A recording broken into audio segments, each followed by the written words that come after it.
Hello and welcome. Today we explore one of the most dramatic and foundational moments in biblical history, the covenant of God made with Israel at Mount Sinai. It wasn't just a religious event. It was a turning point in the spiritual, moral, and even political imagination of the world. It shaped not only a people, but a way of life that still speaks powerfully today. So let's see the settings of this covenant of Sinai. It wasn't in the beginning just the next chapter or something new, but it was already a chapter that was fulfilling the promise of God to Abraham. God said to Abraham that his descendant would become a great nation, inherit a land, and be a blessing to the world. But first, they will endure centuries of slavery in a foreign land, as God has foretold in Genesis 15, 13 to 14. Then God raised Moses to lead them out. The Exodus was not only about freedom, it was about forming a new people, ready to live under God's guidance. And in this context, God made a covenant at Sinai that followed a very recognizable structure. It mirrors ancient suzerain vassal treaties between kings and subjects. Here, God, the King of the universe, enters a formal agreement with the entire people. The components include preamble, I am the Lord your God, presentation of the suzerain. Then the historical prologue, who brought you out of the land of Egypt, from the house of bondage. Stipulations, we have the Ten Commandments that follow, and further laws in Exodus, Leviticus, and the book of Deuteronomy. Witness, the biblical text calls heaven and earth to be witness.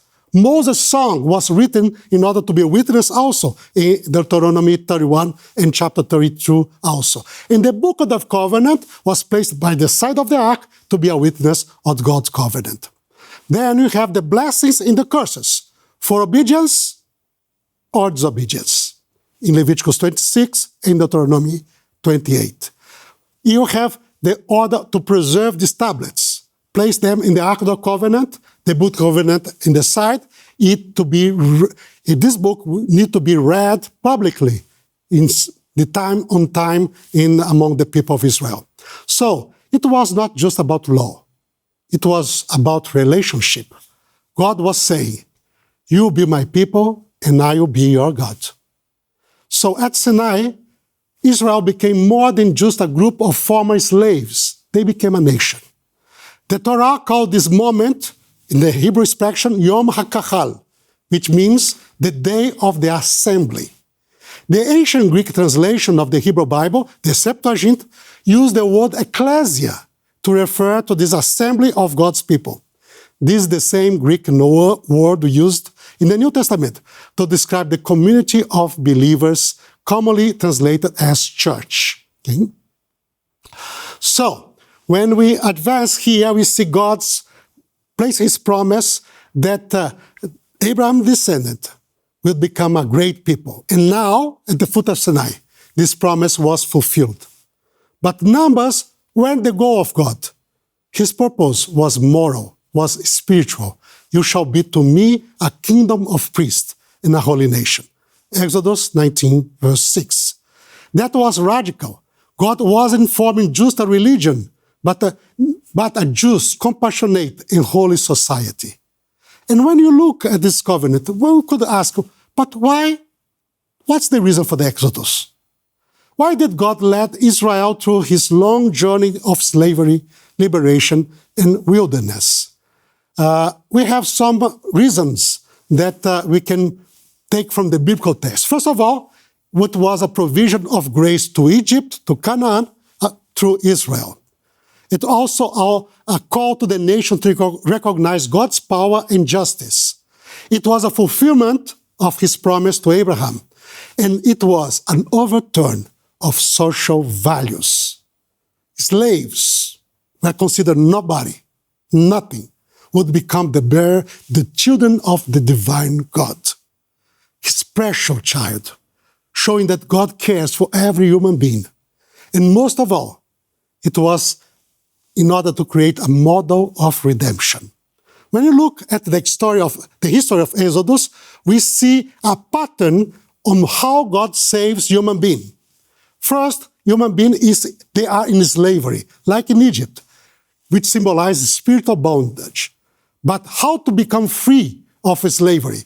To Passover, to the Lamb, which foreshadows salvation through substitution, that the Lamb that God will provide. Crossing the Red Sea shows liberation by divine intervention. Receiving the law of God at Mount Sinai represents a new life in covenant. The wilderness journey, next step, is the walk of faith, being led by God. And the promised land points to ultimate restoration and hope. This sequence reveals that something that's vital. God saves first, and then he gives the law. Look at this. Obedience is not a condition for salvation.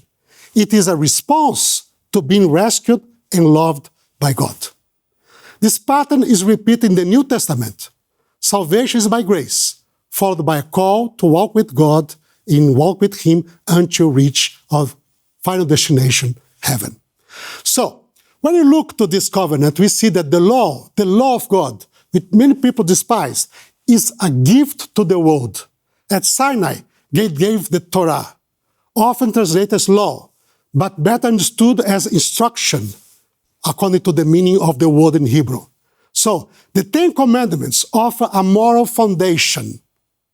The ceremonial laws point to the deep spiritual realities, the way for salvation.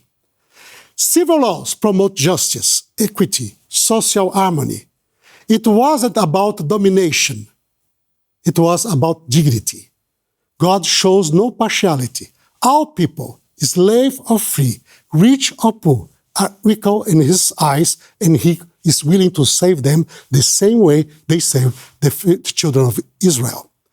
Through Israel, God was revealing to the world what a just society looks like, as well as his plan for redemption of all humanity.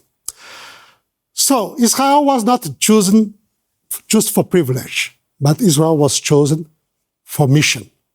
The prophets repeatedly emphasized this calling. They are to be a light to the nations, Isaiah chapter 2.